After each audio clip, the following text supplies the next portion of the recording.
Mtu kuwa na watoto si kwa sababu ya nguvu zake, wala si kwa sababu ya ujanja wake wala elimu yake, ni mipango yake Mwenyezi Mungu.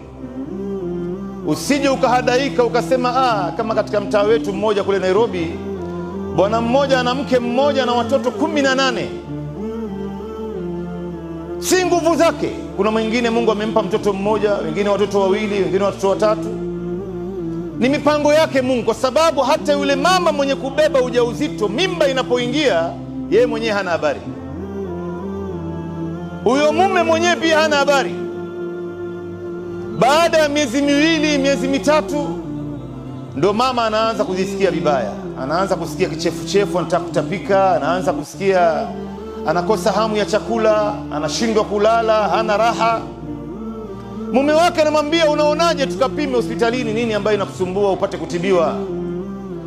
Wakifika hospitalini, daktari anamwambia, baada ya vipimo vyote, una habari bwana, una mimba ya miezi mitatu. Ala, kumbe ilikuwa hatuna habari bwana. Kwa hivyo si ujanja wa mtu, ndugu zangu, usije ukajiona wewe labda hauna mtoto ukajidharau, au ukaona wewe una watoto wengi ukaona bwana mimi ni mtu ambaye ni jasiri, maana yake kama jogoo.